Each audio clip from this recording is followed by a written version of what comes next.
I was so bored. Perry, Daisy, and I groaned simultaneously, causing Daisy to giggle. Jake was out with Andrew doing fun things. I knew they went paintball, went karting, and skiing. When I asked if I could go, Andrew looked guilty. He was trying to find excuses as to why I couldn't tag along. Jake bluntly told me this was a man day, and they didn't want any females to interrupt them. Apparently, they thought females were always burdens to what men considered fun. I simply stuck my tongue out at them and said they were jerks. Amanda did the same, glaring at Andrew. Nelson, Jennifer, Betty, and Brian went on a double-date run. They asked if we wanted to go, but we turned their offer down nicely. We didn't want to feel left out. It also made us envy their perfect relationship. After all, my mate had a human girlfriend. Daisy's mate was in a mental institute. Perry didn't find his mate yet. We were completely lucky when it came to the romance department. Note the sarcasm. Harrison was doing some alpha duties upstairs, so that left the three of us moaning about how bored we were. We seriously had no life. "How's Scott?" Perry asked after thinking about a topic to discuss. "Fine," Daisy answered, throwing her platinum blonde hair out of her face. Her sapphire eyes showed concern over her mate. "He's doing so much better." "That's great," Perry said sincerely. "I haven't visited in such a long time." "I'll go soon." Jessie visited, Daisy said with enthusiasm. "She went with Harrison?" "You went with Harrison?" Perry asked with one eyebrow quirking up. "How'd you get him to go?" "And what happened to the War of the Exes?" Daisy punched him, casting him a warning look. I waved it off and just sighed. I'd practically dragged him there. "We're fine. We called a truce," I said. "I think he's going to visit Scott again soon." "Thank you, Jessie," Daisy gleamed. "Scott has been beating himself up over what he did to you and Harrison. As far as I know, he will never forgive himself for the rest of his life. When you visited, it was a huge weight off his shoulders." "It was for the best," I smiled, playing with Perry's rusted color hair. "So I can't help my curiosity. How are the two of you?" "We haven't mated yet," Daisy said. "He's in a mental institute. It's kind of weird to get it on in." "Okay, we get it," Perry said, covering his ears with his hands. "Nasty. I have more than enough with Nell and Jennifer." "Anyways," Daisy said, glaring at Perry. "We're just dating. That's all." "I'm lucky I haven't found my mate," Perry sighed. "What? You don't want to find true love?" I asked. Perry always seemed like the person who constantly looked for true love. I guess I thought wrong. "It's so complicated," Perry groaned, looking at me like it was the most obvious thing in the world. "Them wolves are such cheese." Daisy smacked his head. "You better watch it, Kavanaugh." Daisy defended the female population. "See?" Perry yelled, motioning a hand towards Daisy's angry face. "And you're really mean," I told him. "Maybe that's because you're already 19 and your heart is becoming colder every day you don't have a mate." "That's not true," Perry replied bitterly. He was lying. He was longing for a mate. He just didn't want to let us know because he was ashamed of his vulnerability. "So you're saying that if you found a mate, you would reject her?" Daisy asked. "No," Perry answered quickly. "I would not let her go through that." "Ah, so you have thought of finding your mate. You already know you'd welcome her with open arms," I teased, ruffling his hair. He rolled his chocolate eyes. "I'm just a gentleman, that's all." "I didn't know gentlemen called females excess," Daisy replied sarcastically. "I'm 1 in a million, sweetheart. By the way, Jessie, what exactly is going on with you and Harrison?" "Nothing. We're friends," I shrugged. "Just friends? How is that going for you?" Daisy asked with curious eyes. "Okay, I guess. It's going to be hard, but at least we were civil. Making him my enemy is too much drama." "I hate to bring it up, but Harrison is obviously hiding some things from you," Perry said. Daisy gulped, averting her eyes. Harrison had many secrets, so I wasn't completely surprised. My eyebrows rose, and I simply asked, "Why do you think that?" "Well, every time he thinks he ends the link with us, he starts muttering things about you," Perry stated. "Right, Stace?" Daisy nodded. My eyebrows knitted in confusion with my lips slightly parted. I didn't know how to respond to that. What was he muttering? "What does he say?" I asked, contemplating whether I should hear this information or leave it as it is. "He grumbles to himself about how much he's an idiot," That one's right. He put you through a lot of crap, Perry said. He'd say things about how he missed you, and the other day, he was going on and on about how good it felt to have you in his arms. I said awkwardly, feeling the blood rush up to my cheeks. He wasn't aware that you guys were listening? Sometimes you forget that you haven't put up the link block if something is bothering you, Daisy said, looking at me cautiously. He talks about you a lot. He'd cuss every time he realized we were listening, but none of us had the courage to ask him what was going on. Why would he talk about me? I asked. I felt the riot of butterflies in my stomach. My heart was pounding against my rib cage. You're his mate, Daisy shrugged. I guess. He has a girlfriend, I pointed out. As much as I hate to say this, but I think if he wanted to be with me, he wouldn't be with Sarah right now. He loves her, Perry said bluntly. Daisy smacked him across the chest. Unfortunately, that news was clear a long time ago. However, it still dimmed my mood and made me more depressed. But I think there is more to the story than Harrison is letting on. What do you mean? I have no clue either, but I feel like he's hiding stuff, Perry said. He's definitely hiding a lot, Daisy agreed, nodding her head. He's been different lately. What do you mean by different? He's been acting weird. He's been more moody and snappy, Perry answered for Daisy. Why? Wouldn't we all want to know? I sat there, trying to make sense of the information. There were many questions swimming in my head, but I had a feeling that Daisy and Perry didn't have the answers to these. They were as clueless and curious as I was. I think he's still low, Daisy began, but was cut off by the front door banging open. It was so loud, causing the three of us to jump a foot in the air. We looked at each other in confusion. Our eyes widened when we heard screams of agony, shouting, and the rushing of feet across the tiled floors. Something happened, Daisy said worriedly, getting up to her feet. Betty just linked me. What? I asked, gripping her arm. She just stared at the entrance of the living room with frightened eyes. Her face paled, and her lips were muttering words that I could not decipher. Perry's face was similar to Daisy's own. He got up to his feet as fast as he could. He was about to jump over the couch when the commotion entered the room. My eyes widened, and the sight in front of me made me dizzy. A loud gasp escaped my lips unintentionally. My hands started to tremble, and my body went cold. Nell rushed into the room shirtless, muttering something to Jennifer. Jennifer was in his arms, her small body covered in Nell's light blue t-shirt. She convulsed in his arms, screaming in agony. Nell shook, crying as he shouted orders at Perry. Betty tried to whisper comforting words to Brian, whose face was flushed. Tears were streaming out of his eyes. After he punched the wall hard, he tangled his hands in his blonde hair. Then my eyes flew to Jennifer's stomach, where dark red blood was soaking the cloth of Nell's t-shirt. She was stabbed, Nell cried, pushing Jennifer's hair out of her pale face. She's dying from the wolfsbane. She was stabbed, Nell cried, pushing Jennifer's hair out of her pale face. She's dying from the wolfsbane. Please help her, Jessie. Brian sounded broken, looking at me with bloodshot eyes. Please heal her. Everyone started yelling. They started shuffling around, grabbing blankets, water, and other necessities. Everything was a big mess, but it was drowned out by the favor that Brian had asked me. Please help her, Jessie. Brian sounded broken, looking at me with bloodshot eyes. Please heal her. Jessie, please, Nell pleaded. My chest tightened from how broken he sounded. Please, I'm begging you. I hated seeing Jennifer like this. She was one of my best friends, and I couldn't stand seeing her in so much pain, or stand the thought of her dying. I closed my eyes when she coughed, blood spluttering out. The commotion was much louder now. Everyone was helping as much as they could. I'll link Jake, I announced, frightened. He'll be here quick, trust me. We don't have time, Brian said, frustrated, pacing around the living room and getting angrier by the minute. You have to do it, Jessie. She's dying. My sister is dying. If I were even a tiny bit good at healing, I would have gave it a shot without thought. The only problem was the fact that I sucked at healing. If I risked it, her injury would have worsened and she would have died because of my mistake.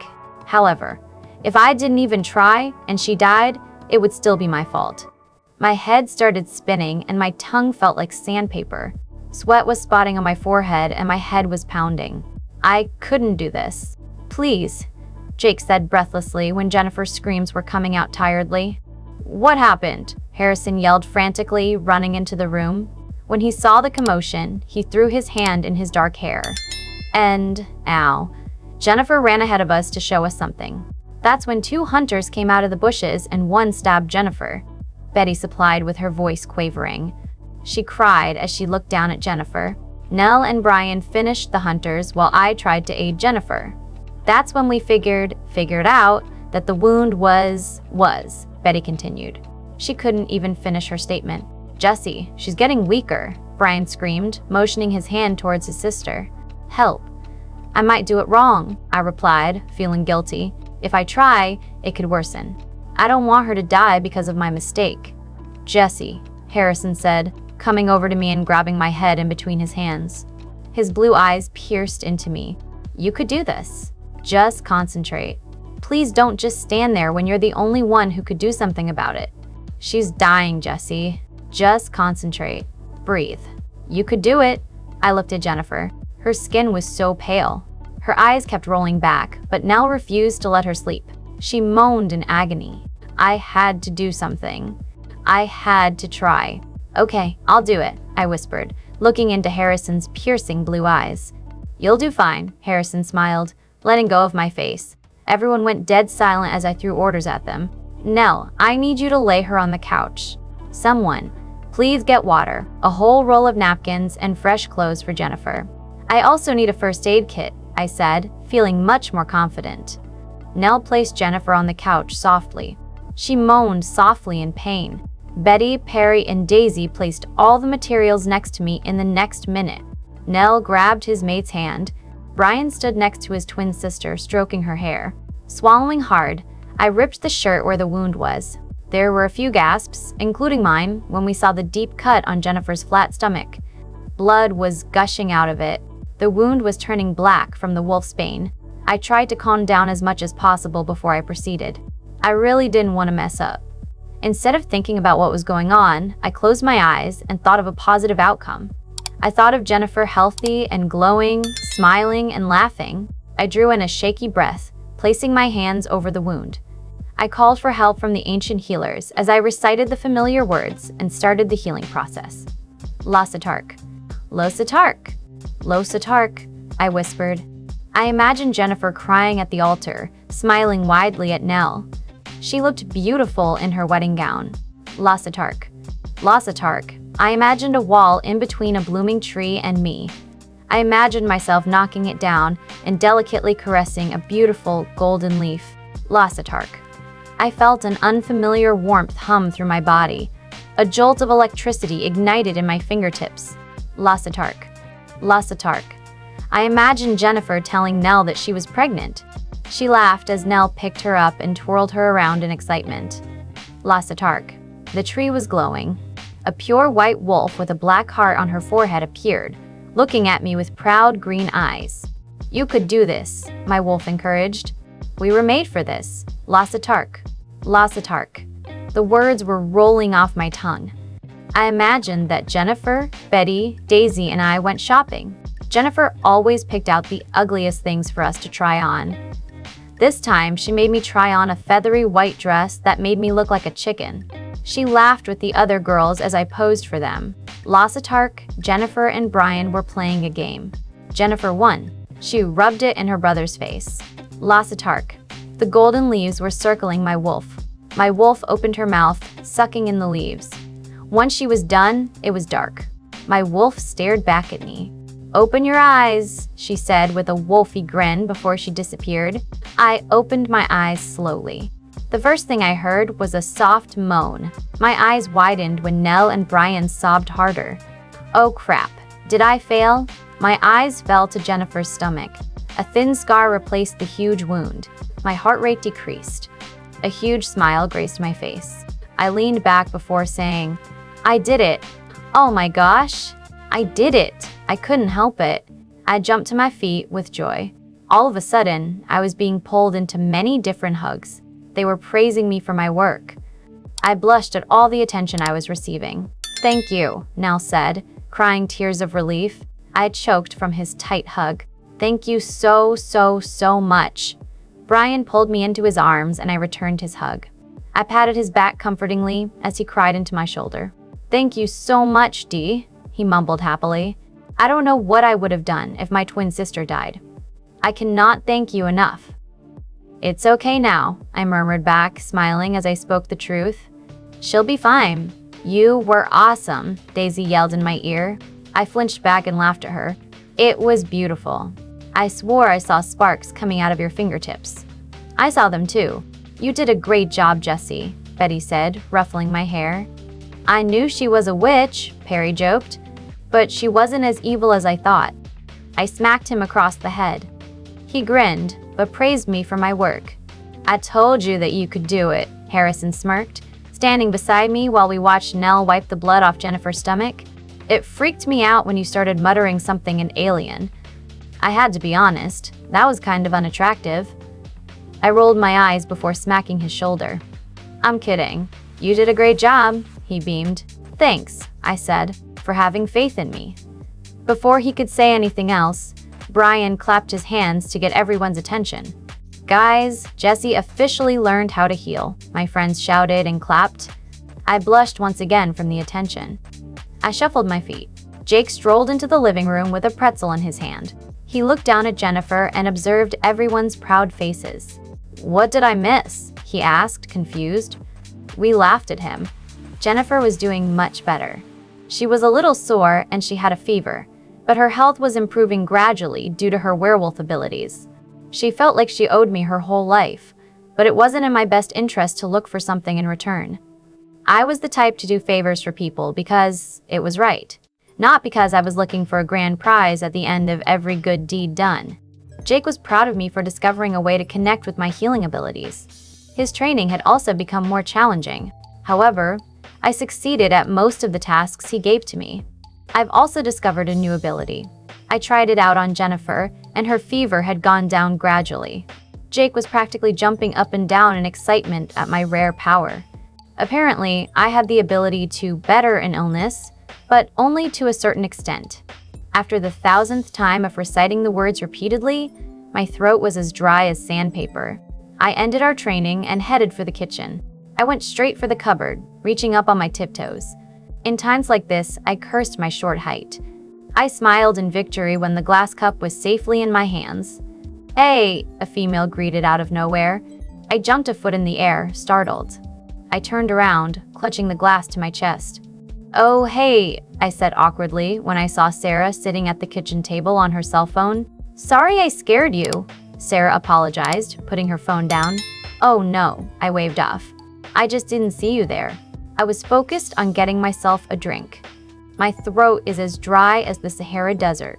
Would you like something to drink?" "No, thank you," Sarah said politely. "I'm just waiting for Harrison to come down." I sit down on the seat across from her. Although it was extremely awkward, it was rude for me to leave Sarah here by herself. I took a sip of my water, feeling the cool liquid slide down my dry throat. Sarah's phone dinged, slicing through the awkward silence like a knife. "Sorry," she said, lowering the volume of her phone. "I'm texting my mother. It's been a long time since I've talked to her. My parents are divorced." I was quite shocked with how easy it came from her lips. She didn't seem the slightest bit embarrassed that her parents weren't together anymore. "It's all right," I said. "You should talk to your mom. I'm sorry to hear about your parents' divorce." "My parents were divorced too," I added when Sarah didn't say anything. It surprised me that I was being open with her. I guess it was because we had something in common and it was the only thing to talk about. I'd rather say the most embarrassing things than sit here and stare at her while there was an awkward silence between the both of us. "They were? So they got back together?" Sarah asked, folding her arms on top of the table. "Not quite," I said, shaking my head. I couldn't believe I was sharing so much of my life with this stranger. "My dad died about 15 months ago." Sarah's eyes widened, her lips frowning. She was pitying me. I usually hated being pitied, but I've gotten used to it. "I'm so sorry, Jessie," Sarah said sincerely. "I still don't know how to respond to that," I answered honestly, laughing. I don't know whether to say, "It's okay, thank you," or "I'm fine." Nothing relatively fits. "Tell me about it," Sarah laughed too. "Every time I hear that, I don't know what to say." So, you live with your dad? I asked. Yup, she says, popping the pea. They divorced when I was 11. Ever since then, I stayed with my dad. I would talk to my mother occasionally. Usually, I visit her at New York City over the summer. I love small towns. Big cities overwhelm me. I used to live in the city, I laughed. I moved to this small town 2 years ago. 14 months ago, I moved to another small town with relatives. I kind of like cities. They keep you busy. It helps you forget all the problems you're having. I'm attached to Lancetown, though. I grew up here, Sarah explains. All my family and friends are here. I'm afraid of letting that go. You must have a great family, I smiled. So, forgive me for asking, but why did your parents have a divorce? You don't have to answer if it makes you uncomfortable. I pursed my lips. After a couple of seconds, I simply say, he found out some things he wasn't supposed to and found a whore half his age. Oh, Sarah exclaims. That's tough. What about your parents? Reconcilable differences. Sarah smiled. They just lost feelings for each other. Oh, I simply said. It must be hard for a kid to see their parents divorce just because they actually didn't love each other. Are you an only child? Yes. What about you? I have an older brother. He's 21. He got married when he was only 20, but he's pretty sure that she's the one, I said proudly. It was always second nature for me to brag about Andrew. That's cute, Sarah smiled genuinely. What about your mom? What is she like? She's wonderful, I said honestly. She's truly a supermom. She does everything for us. She owns her own business. She's a fashion designer. My mom does truly do everything for Andrew and I. She would literally take bullets for us. Talking about her made me want to cry. I was proud to be her daughter. That's so cool, Sarah exclaimed. My dad owns a business too, but it's just a small shop in town. What store? I asked, sipping my water. The Big Shot, Sarah replied. I choked on my water, looking at Sarah with wide eyes. Yeah, I know. He sells guns for a living. It's something I'm not so proud about. Your dad is Aidan? I asked, alarmed. You know him? Sarah asked suspiciously. Yeah, I mean, I've heard about him around town. I heard he's a sharpshooter, I lied. Did Harrison know Sarah's dad was a hunter? Did he know he was the one who created those vile weapons? If Sarah found out what we were, we'd be dead in a second. Would she narc on her boyfriend? Was she undercover? She seemed sincere and clueless. Why the hell was the world so screwed up? I'm so confused. Yeah, he is pretty good with the guns, Sarah agreed. Did Harrison meet him yet? I know Harrison's into guns, I lied again. I wanted to know if Harrison knew what he was getting himself into. I couldn't stand to see him hurt.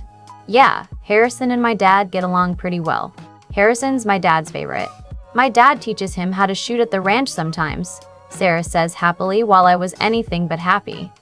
My palms started getting clammy and my blood ran cold when everything started to click into place.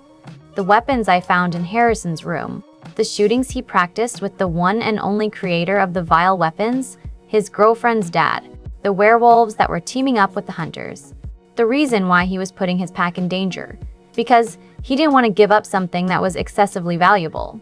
The reason why he didn't want to give me an answer when I asked him what the hunters and rogues wanted, it because he didn't have an answer in the first place.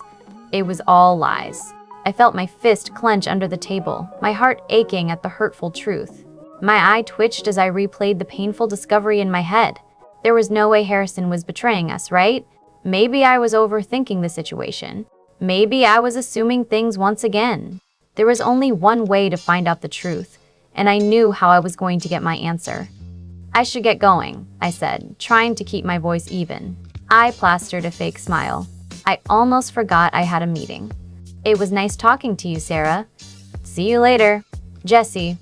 As I was on the way to the gun shop, a familiar voice called up my name. Jake? What are you doing here? Aren't you doing your basic training? Yes, I was, but when I was taking my rest, I came across this. Jake said as he passed me a list. It's a list that has all hunters on it. What? I exclaimed in surprise and took the paper.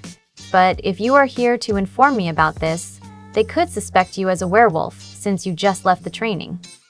Don't worry, I told them that I suddenly felt sick. Just have a look at the list, Jake said. With that being said, I started to read the name on that sheet. Aidan Price, Ronald Higgins, Paul Kearney, Samuel Walker, Fred Abbott, Harrison White. I threw the sheet of paper with disgust and shock, tasting the bile in my throat. Without knocking on Harrison's door, I barged in angrily. He looked annoyed, turning his head away from his television show. His eyes widened and he stood up when he saw it was I. "Jesse, what's wrong?" His words were cut short with the sharp slap that caused his head to whip to the left. The contact was so loud, slicing the calm atmosphere like a knife. Although it was a solid slap, it did nothing to release the pent-up anger burning inside of me. It was silent. Harrison's head was still whipped to the left with his mouth slightly open. Shock was clear in his blue eyes. His cheek was turning red from the harsh contact. My fists shook beside me as tears furiously rolled down my cheeks. "Why don't you just kill us already?" I screamed when he didn't say anything. His eyes snapped to my face in confusion. "What the hell are you talking about?" he asked with his eyebrows drawn together. "Stop playing dumb with me, Harrison White," I yelled louder. "Jesse, calm down and lower your voice." "Why should I? Nobody is home." I shoved his chest, causing him to stumble back a few steps. "What the hell?" he said, his deep voice rising. Annoyance was clear on his perfectly sculpted face. "What is your freaking problem? Could you stop lying for once? Just stop it. Do you think I'm stupid? I found out your dirty little secret." "I still don't know what the hell you're talking about," Harrison yelled back. "Oh, please," I laughed sarcastically.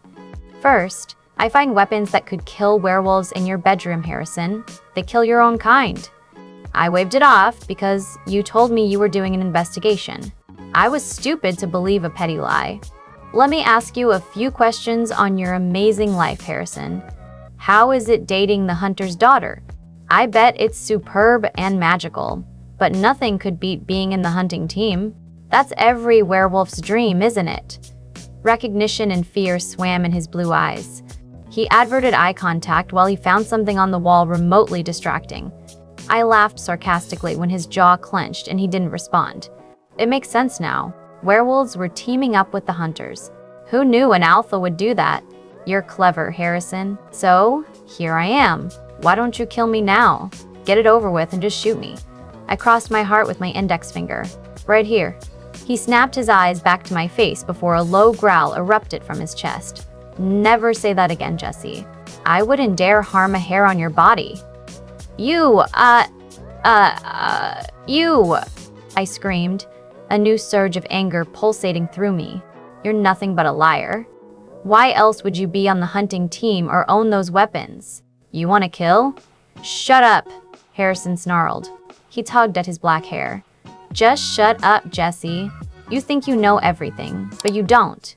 You think you got everything figured out, but you're missing a big piece to the story." My mouth snapped shut on their own accord.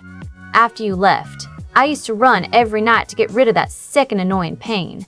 Harrison sighed. His voice cracked. He sounded utterly broken. He sat down on his bed, looking straight at me. One night, I shifted back. I was about to head home when I heard the sound of a gun cocking and felt the cold metal of a rifle being pressed to the back of my neck.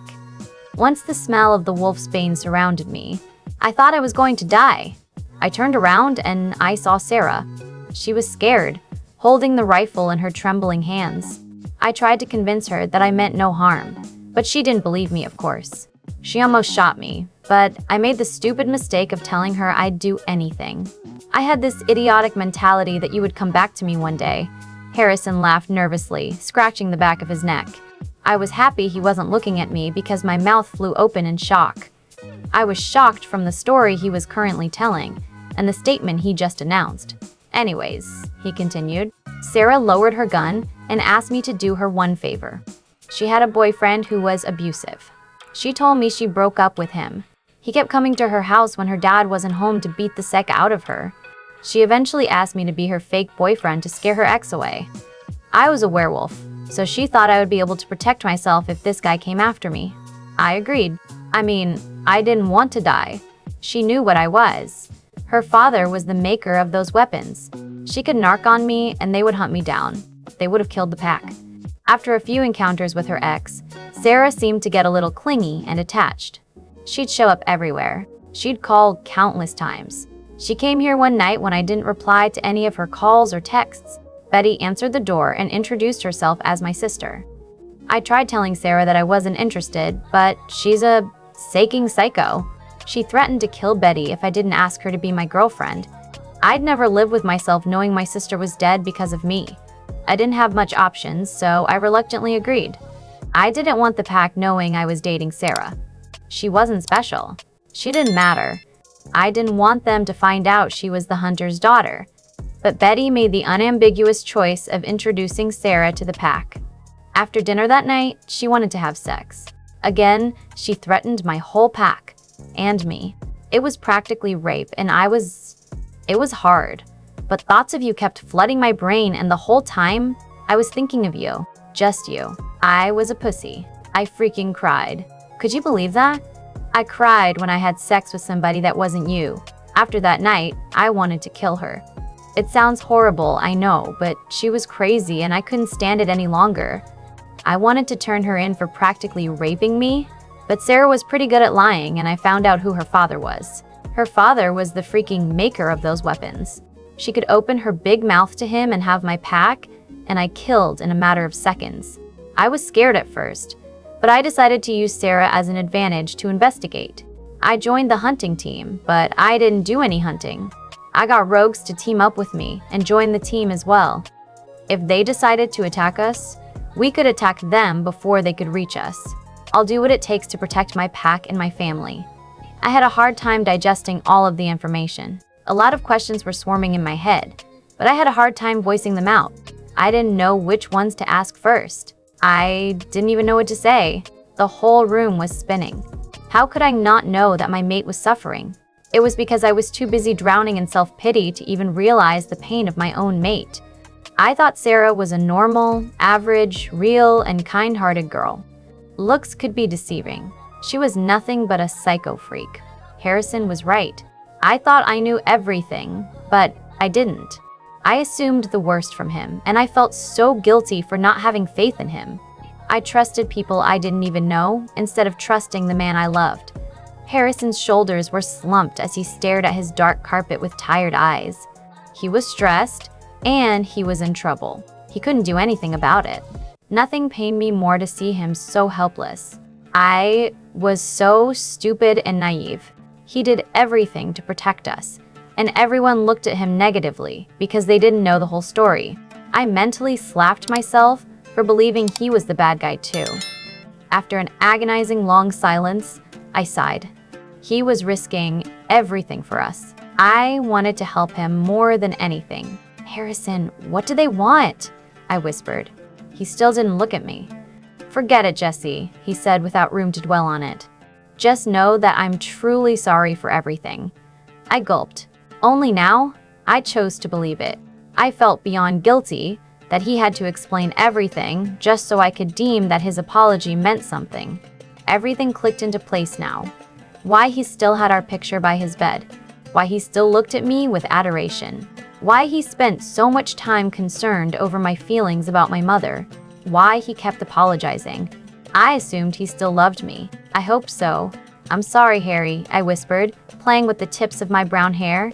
"I'm sorry for everything. I'm sorry for being an a-hole towards you. I'm sorry for Sarah. I'm sorry for everything and anything. We're both at fault," he said. He looked up, finally meeting my eyes. "Do you still love me?" I blurted, feeling the butterflies flutter furiously in my stomach. I felt like a 15-year-old whose crush just smiled at her. My heart pounded hard against my ribcage when his blue eyes melted. The answer was clear from the way he stared at me. "More than anything in the whole damn world," Harrison smiled genuinely. "I still lobe you, Jessica Turner, and I've missed you so damn much." I felt like I was floating when I walked to where he was sitting. I smiled brightly as I stood in between his legs, running my hands through his black hair and resting them on his neck.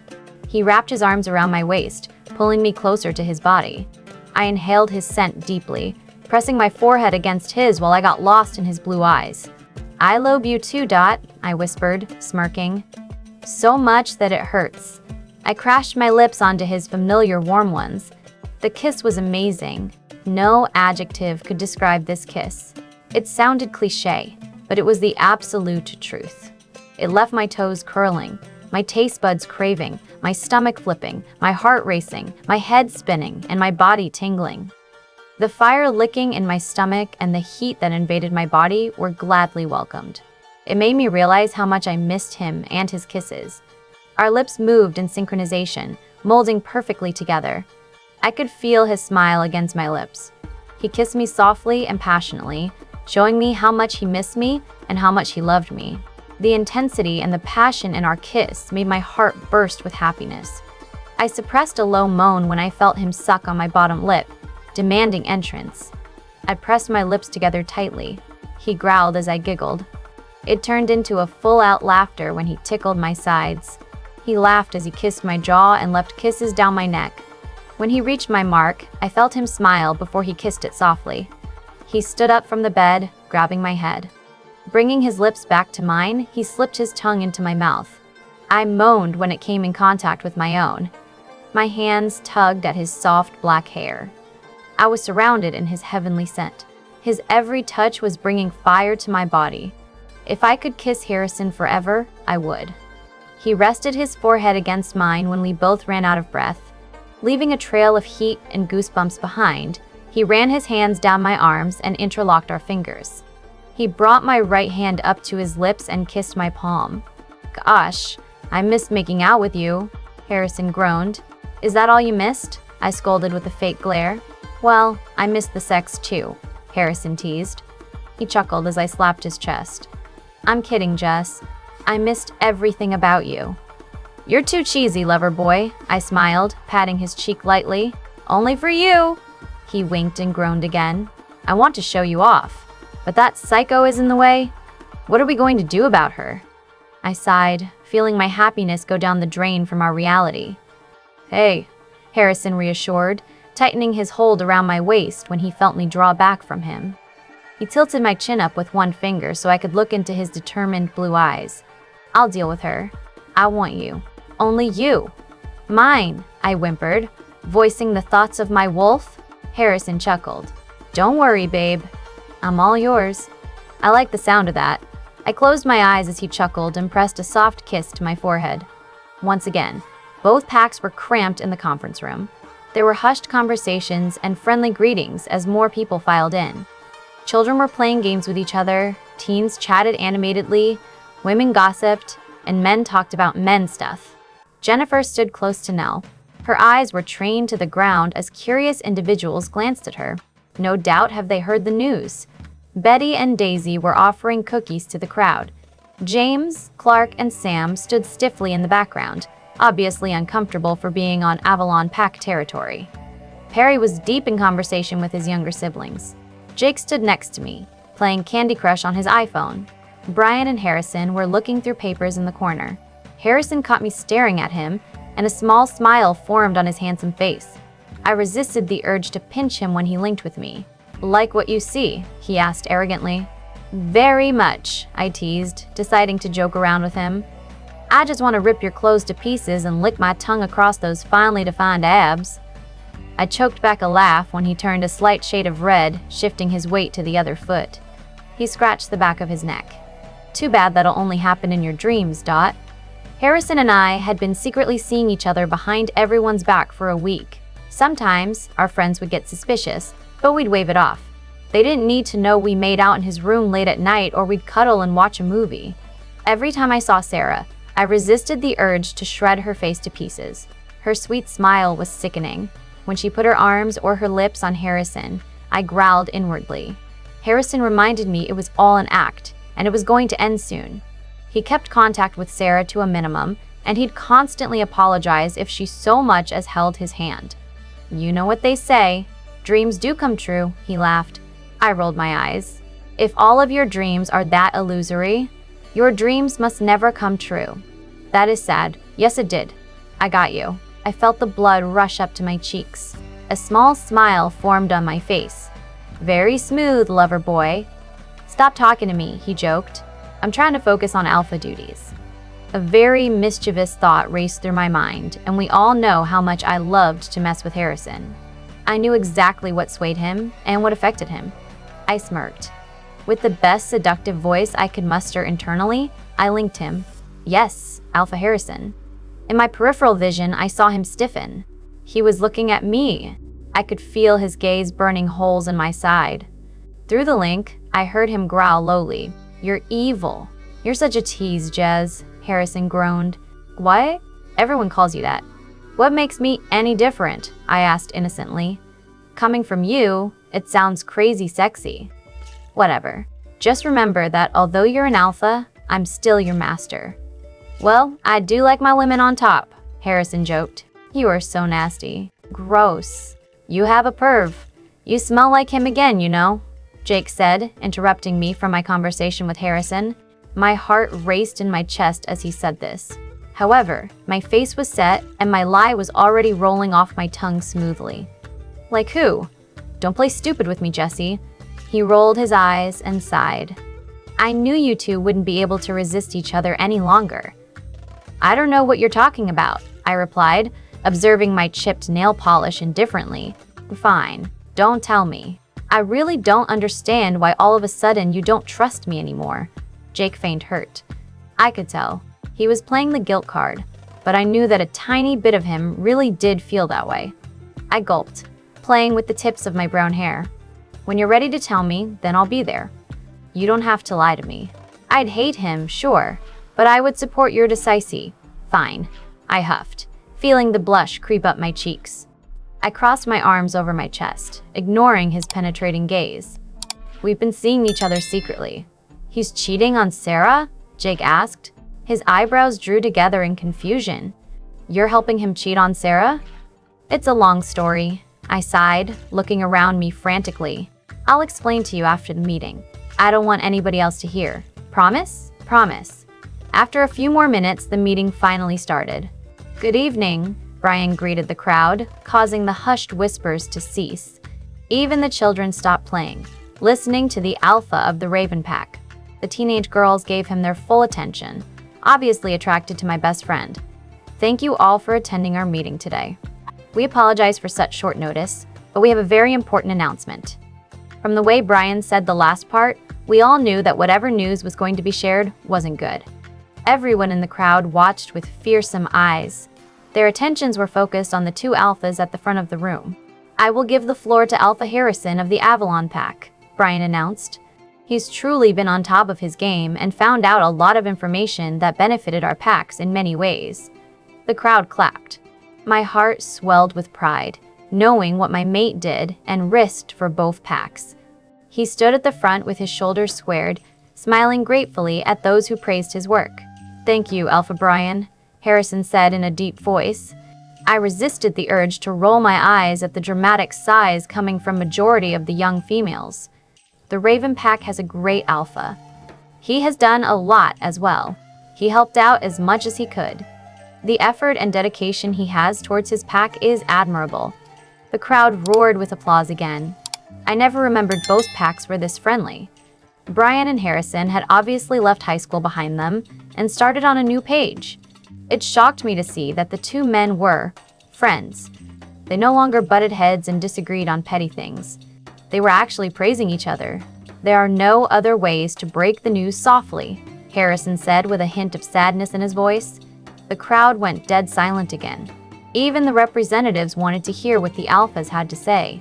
I've been anxiously waiting for some news on the problem at hand. Therefore, I am just going to announce it as simply as possible. Gulp.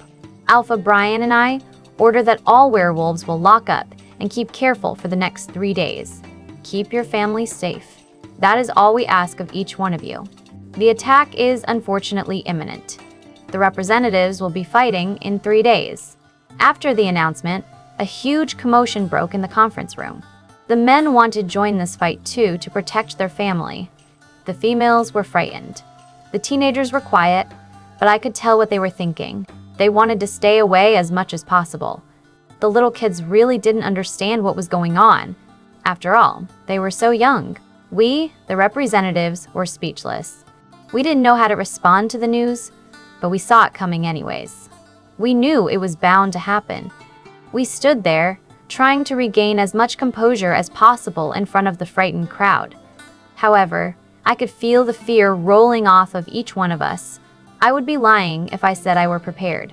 I was anything but prepared. Frightened wasn't even the right word to describe what I really felt. My stomach was hurting, my head was pounding. The more I dwelled on the situation, the more reality hit me. We could be dead any second. With one shoot of their gun in the right place, we would kiss our lives goodbye. We had to do this though. The only things motivating us were our family, the ones we loved, and the survival of our packs. We needed to do this. There was no thought of backing down for us. When Harrison and Brian had finally convinced the men that they were forbidden to fight in combats unless it was deemed necessary, they reassured the crowd that everything was going to be fine. Eventually, the crowd walked out of that conference room frightened nonetheless. Some individuals wished us good luck and thanked us for our bravery. Little did they know we were shaken in the inside. After the crowd left, that was when the representatives broke down. We were firing questions at nobody in particular. We were ranting aloud. We were sharing our anxiousness with one another. I guess it only enhanced the commotion when Harrison decided to explain the whole story to the representatives. I reassured him that they would understand, and they deserved the right to know what was going on. It took him a couple of minutes to say everything. He told them everything, including the news that we've been seeing each other. I guess I didn't need to explain to Jake after all. A blush crept its way up my cheeks when I received shocked gazes from my friends. They turned their heads to study Harrison, whose eyes were fixated on the marbled tiles. Their mouths hung open, and everyone looked absolutely bewildered. "Oh my gosh," Betty whispered. Soon, everyone had something to say about it besides Brian, who knew the whole story. "If I ever see that girl ever again, I will tear her to shreds," Daisy growled. "What the sake?" Jake muttered, not knowing what else to say. "Have you found a way to protect us from wolfsbane?" James asked urgently. "I always thought she was a sick." "I never liked her," Perry spat out, crossing his arms over his chest. "When the hell did everything get so eyed up?" Sam grunted. "Psychotic, desperate, disgusting, freaky. Ayash." Jennifer said every word with disgust. "I don't want Jennifer fighting this fight," Nell said eventually. We all stared at him. It was rare to see Nell so serious. If he was this serious, he didn't leave any room for discussion. "She's still ill." "I'm fine, you buffoon," Jennifer snapped. "I'm not even sick anymore. Thank you, Jessie, for your amazing healing abilities for the wounded and the sick. Nell, seriously, I'm fine. I could fight. I want to fight." "Jennifer," Nell said painfully. "Dude, bro, stop hovering over her. You're her mate, not her father," James interrupted. I used to think James was a smart guy. It was worse because he wasn't exactly Nell's biggest fan. He was very idiotic for interrupting a conversation between Jennifer and Nell, especially when Nell was in his serious mode. "Shut the suck up," Nell growled, sending a death glare to James. "I didn't ask for your opinion. What are you gonna do about it, huh?" James snapped back. "Stop being so immature," Jennifer groaned. "You guys are so freaking annoying." He's interrupting a conversation he clearly has no reason to be involved in, Nell complained. "Bro, I'm just saying you have to respect her decisions," James replied. "Quit fighting," Brian growled at his beta. "This is not needed at a time like this." "Nell, I'm afraid the decision is up to Jennifer," Harrison sighed, slapping a hand on Nell's back for comfort. Jennifer grabbed Nell's face in between her small hands. She whispered some things that we couldn't hear. When he shook his head, she whispered furiously. She grabbed his hand before turning to look at us. "I'm in," Jennifer announced. "This is for our packs, for our families, for the ones we love." Nell didn't say anything. He simply just stared at the ground with his eyebrows drawn together. "What exactly is the plan?" Perry asked eventually. "Are we just going to walk out in the open and wear signs that read, 'Shoot me'?" "You're such a damn pessimist," Betty hissed while Nell smacked the back of his head. "Excuse me for being scared," Perry snapped back. We were all in the heat of the moment. It was definitely a first time to see everyone bicker or snap at each other. I guess you couldn't blame them if there was an 80% chance of dying. "We all are," I said, looking at everyone straight in the eyes. "But we were chosen as representatives for a reason.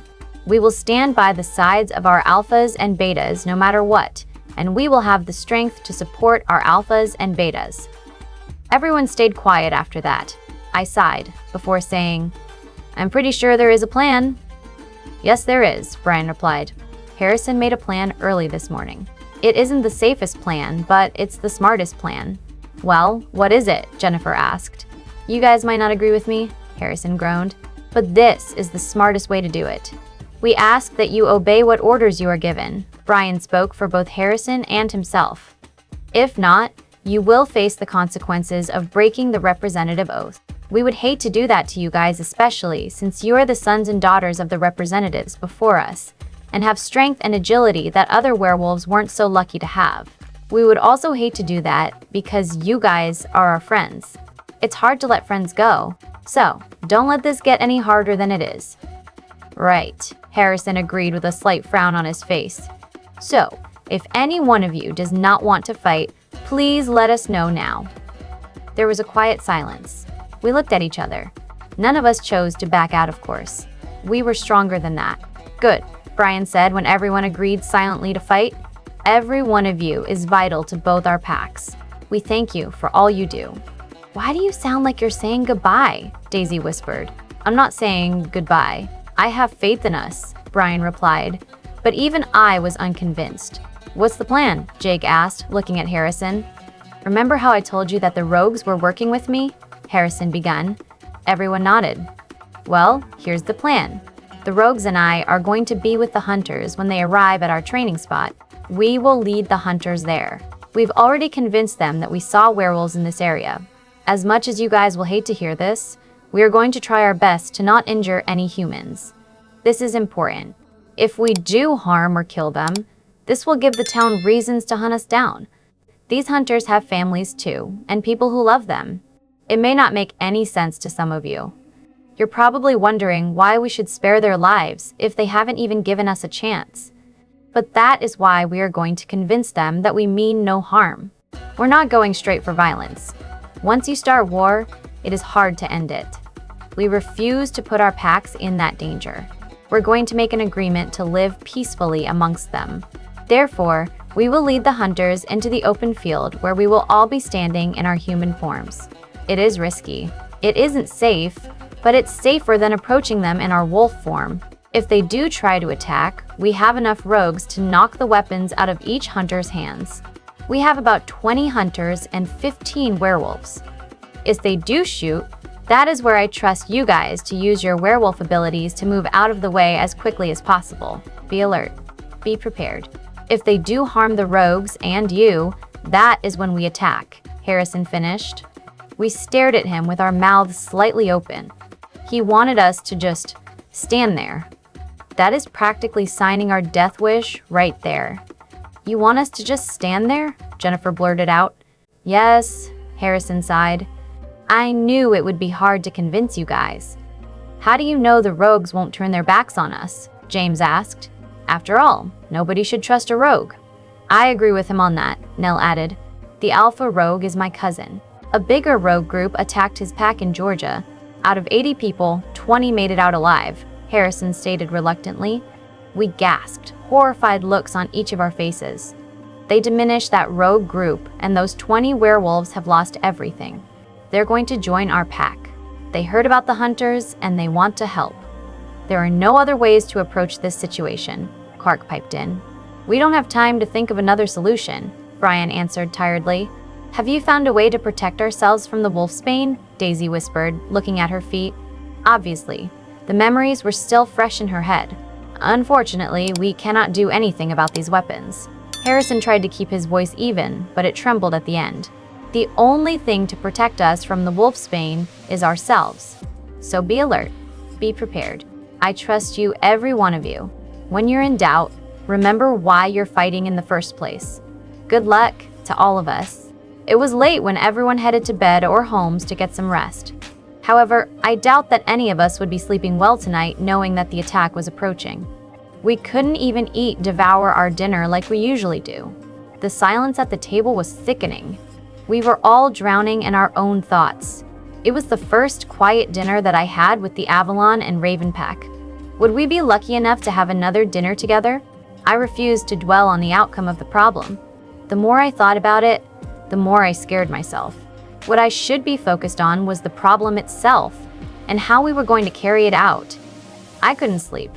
It felt hot and stuffy in my room. I tossed and turned, causing the blankets and pillows to fall off my bed and onto the floor. After several minutes, I groaned and walked out. Before I knew it, I came face to face with Harrison's door. Softly knocking on it, I whispered, "Harry, it's me." "Come in," he said. I opened his door slowly, inhaling his strong, mouth-watering scent. Worry lines creased my forehead as I saw him sitting on his bed with his head in his hands. I shuffled my feet all the way to him until I sat next to him. I couldn't find the right words to say. I didn't exactly want to tell him he shouldn't have to worry so much. That wasn't such great advice at the time, especially since I was worried too. "Hey," I said, playing with his black hair. I wanted to take Harrison's mind off this whole problem, even for just a few minutes. "What do you call a fat psychic?" "What?" he muttered, looking up at me. Under his blue eyes were dark bags. His peri-black hair was messed up, as if his hands been running through them all day. He was still in his clothes from earlier, dark jeans that looked great on him and a button-up shirt. I gave him a small smile. "A fortune teller." The corners of his lip twitched. He shook his head. "You're lame, babe. I'm cooler than we ever be," I joked. Harrison snorted. When he didn't say anything else, I spoke again. "I know this is such a stupid question to ask, but it never hurts to ask. Are you okay?" Harrison sighed, looking at me. There was a pang in my chest when I saw the broken look on his face. He looked away, staring at the carpet between his legs. "I'm freaking scared," he murmured. "I'm scared that my sister will get hurt once again. I'm scared that the plan won't go well. I'm scared to fail you guys. I'm scared to lose any of you. I'm scared that my mate won't walk out of there alive and it'll be all my faking fault." My heart broke. "Look," I said sternly, grabbing his face in between my hands. "It's okay to be scared, Harry. Just because you're an alpha doesn't mean that you have to shove all your emotions aside for business sake. We all make mistakes, and we will all stand by you no matter what. I will be okay. I'll make sure of it." "Promise me, Jessie," Harrison said seriously, rubbing the small of my back with his warm hand, "that you'll be okay." "I promise, Harrison," I whispered. "If I don't make it out alive, just know that I love you and I always will," Harrison whispered brokenly. "Don't say that," I gasped. I could feel my eyes water from the way he doubted himself. "Don't you dare say or think that, Harrison White." I studied his face. I traced my index finger down the side of his face, over his cheekbones and down his jawline. Finally, I touched the scar on his bottom lip lightly. "We'll be fine as long as we're careful," I whispered. Harrison didn't say anything. He just pushed his forehead against mine and stared at me with his intense blue eyes. I shivered as he pressed his lips softly against mine. He groaned as I bit down on his bottom lip and sucked on it. His hands gripped my hips when I granted him entrance. His tongue danced with my own, causing fireworks to explode on my taste buds. The warmth from his body was addicting. His scent was mouth-watering. I needed to get closer to him. There was too much space between us. There were too many clothing between us. Curse my perverted mind. But I wanted more. I brought one of my legs to the other side of him, straddling his waist. He grunted as I pressed our bodies flushed against each other. I tangled my hands in his black hair as his hands wandered down to cup my butt cheeks. I smirked against his lips when I felt his excitement. My fingers fumbled with the top buttons of his shirt. Once the first few were unbuttoned, he pulled off his shirt and threw it to the ground. He wasted no time in crashing his lips back on mine. I still couldn't get enough. I wanted him. My mark was burning. There was a throb between my legs. Harrison ran his hands down my bare legs. I shivered. He moved his lips along my jawline and down the column of my neck, sucking and biting. He nibbled on my earlobe before whispering, "Your scent is driving me crazy." I moaned softly as he sucked on my mark. I threw my head back and, involuntarily, I grind my hips against his. He growled, gripping my hips tighter and turning us around so my back was flat against the soft mattress. He hovered above me, pressing his lips against mine. Every kiss with Harrison was amazing. Every kiss felt 10 times better than the last. He showed passion, hunger, want, longing, love. and many more emotions with every brush of his lips. I felt him shiver as I ran my hands down his muscular abdomen. His warm hands roamed up my shirt. He was taking his damn time. He was teasing me. Groaning, I pulled my shirt off my body and threw it on the floor. Harrison looked at me with swollen lips. His blue eyes had darkened with lust and love. He stared into my eyes. "God, I'm the luckiest man in the world," he groaned. I laughed. "Gosh, I love that laugh," he muttered, nuzzling my neck before crashing his lips onto mine once again. He pulled away once more. "Jessie, if I'm pushing you, tell me. I don't want to risk losing you again." My heart shattered into a million pieces. He thought he lost me the first time, but that was entirely my fault. I let him believe that he lost me. It wasn't his fault. Tonight, I was going to prove to him that it wasn't him. Tonight, I was going to show him how much I missed and love him. Tonight, I'm going to show him I'm all his. Tonight, I was going to apologize for my mistakes. Tonight, I was going to make it up to him. I seductively bit my lip and motioned an index finger to come closer to me. I didn't know where this sudden burst of confidence came from, but I think Harrison liked it. He leaned in. I scratched his muscular back with my nails as I whispered some things that are better left unsaid. Let's just say I was telling him exactly what I wanted him to do to me. He pulled away when I finished whispering. His dark eyes widened, and if it were possible, they darkened some more. He growled before pressing his lips on mine hungrily. Soon, all of our clothes were on the ground, and he pressed his lips to my mark once again. "I love you, Harrison," I whispered breathlessly. "I love you too, Jessie, so much." He mumbled against my neck before entering. That night was amazing. It was 10 times better than the first time we made love. For one night, our minds were off all our problems. All that I could think about was Harrison.